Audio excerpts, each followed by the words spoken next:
بسم اللہ الرحمن الرحیم۔ السلام علیکم ورحمۃ اللہ وبرکاتہ۔ نبی ٹی وی کے معزز دوستوں، خوش آمدید۔ اور آپ تمام دوستوں کو نبی ٹی وی کی جانب سے شعبان المعظم کا یہ عظمت والا مہینہ مبارک ہو۔ اور آج کی اس ویڈیو میں ہم اسی مہینے کی عظمت اور اہمیت و فضیلت کے حوالے سے آپ حضرات کے ساتھ گفتگو شیئر کریں گے، اور اس ماہ معظم میں حضور علیہ السلام کا جو عمل ہوا کرتا تھا وہ بھی آپ کو بتاتے چلیں گے۔ تو آئیے ویڈیو کو شروع کرتے ہیں۔ دوستو، شعبان یہ وہی قابل قدر مہینہ ہے جسے نبی کریم صلی اللہ علیہ وسلم نے اپنا مہینہ قرار دیا۔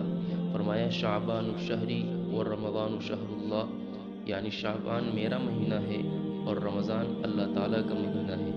یہ وہی قابل احترام مہینہ ہے کہ جب رجب کا چاند نظر آتا تو حضور علیہ السلام یہ دعا فرمایا کرتے: اللہم بارک لنا فی رجب و شعبان وبلغنا رمضان۔ الہی رجب اور شعبان میں ہمیں برکت دے اور ہم کو خیریت کے ساتھ رمضان تک پہنچا دے۔ دوستو، یہی وہ مبارک مہینہ ہے کہ جس میں آپ علیہ السلام کی دیرینہ تمنا پوری ہوئی اور تحویل قبلے کا حکم نازل ہوا۔ تیمم سے متعلق احکام کا نزول اسی مہینے میں ہوا۔ تاریخ اسلام کا عظیم غزوہ بن المصطلق اسی ماہ میں پیش آیا۔ اسی مہینے میں آپ علیہ السلام نے حضرت حفصہ اور حضرت جویریہ سے نکاح فرمایا۔ چنانچہ اسلامی سال کا یہ 8واں مہینہ اپنی رحمتوں، برکتوں اور سعادتوں کے اعتبار سے محتم بالشان اور ماہ رمضان کے لیے پیش خیمہ ہوتا ہے۔ اس مہینے میں رمضان المبارک کے استقبال، اس کے سایہ فگن ہونے سے قبل ہی اس کی مکمل تیاری اور مختلف ضروری امور سے ایک طرف ہو کر بھرپور موقع ملتا ہے۔ اس مہینے کی عظمت و اہمیت اتنی ہے کہ خود رسول اللہ صلی اللہ علیہ وسلم نے اس مہینے میں رمضان کی تیاری کی ترغیب دی۔ چنانچہ حضرت سلمان فارسی رضی اللہ عنہ روایت فرماتے ہیں کہ یہ وہ مہینہ ہے کہ اس میں حضور اکرم صلی اللہ علیہ وسلم اس کثرت سے روزے رکھتے تھے کہ صحابہ کرام رضوان اللہ علیہم اجمعین کو گمان ہوتا کہ آپ کبھی ترک نہیں کریں گے۔ چنانچہ ام المؤمنین حضرت عائشہ صدیقہ رضی اللہ عنہا فرماتی ہیں: احب الشہر الی رسول اللہ صلی اللہ علیہ وسلم ان یصوم شعبان یصلہ برمضان۔ حضور اکرم صلی اللہ علیہ وسلم کو یہ بات پسند تھی کہ شعبان کے روزے رکھتے رکھتے رمضان سے ملا دیں، اور حضرت ام سلمہ رضی اللہ تعالی عنہا فرماتی ہیں: ما رأيت رسول اللہ صلی اللہ علیہ وسلم یصوم شہرین متتابعین الا شعبان و رمضان، یعنی میں نے حضور اکرم صلی اللہ علیہ وسلم کو شعبان اور رمضان کے سوا متواتر مسلسل 2 مہینے روزے رکھتے ہوئے کبھی نہیں دیکھا۔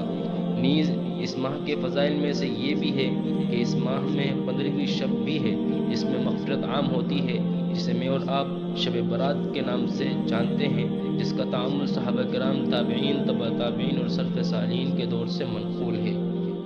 اس ماہ میں نبی کریم صلی اللہ علیہ وسلم نے رمضان المبارک کی عظمت و اہمیت اور اس کے روزوں کی تیاری، اور ماہ رمضان میں اللہ کا قرب اور رمضان کی خاص انوار و برکات کے حصول اور ان سے مزید مناسبت پیدا کرنے کے لیے کثرت کے ساتھ نفلی روزے رکھنے کا حکم فرمایا۔ چنانچہ شعبان کے ان روزوں کو رمضان کے روزوں سے وہی نسبت حاصل ہے جو فرض نمازوں سے پہلے پڑھے جانے والے نوافل کو فرضوں سے ہوتی ہے۔ اس سلسلے میں حضرت انس رضی اللہ عنہ کی روایت ہے کہ رسول اللہ صلی اللہ علیہ وسلم سے سوال کیا گیا کہ رمضان المبارک کے بعد افضل روزہ کون سا ہے؟ ارشاد فرمایا: رمضان کی تعظیم کے لیے شعبان کا روزہ۔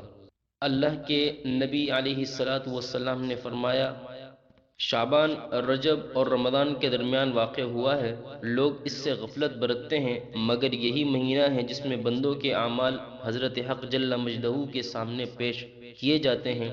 میری تمنا ہے کہ میرے اعمال جب پیش کیے جائیں تو میرا شمار روزہ داروں میں ہو۔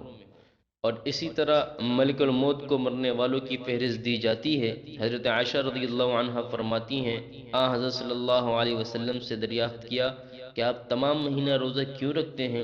تو آپ نے فرمایا: اس مہینے میں ان لوگوں کے نام لکھے جاتے ہیں جو اس سال مرنے والے ہوتے ہیں، بس میرا جی چاہتا ہے کہ اگر اسی سال میں میری اجل بھی آنے والی ہو تو میں خدا کی بہترین عبادت روزے میں مشغول ہوں۔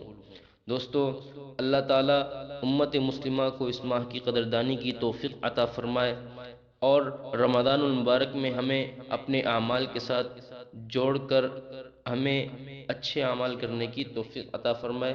دوستو، اگر آپ کو ہماری یہ ویڈیو پسند آئی تو چینل کو لائک اور سبسکرائب کریں اور بیل آئیکن کو دبائیں، اور اس ویڈیو کو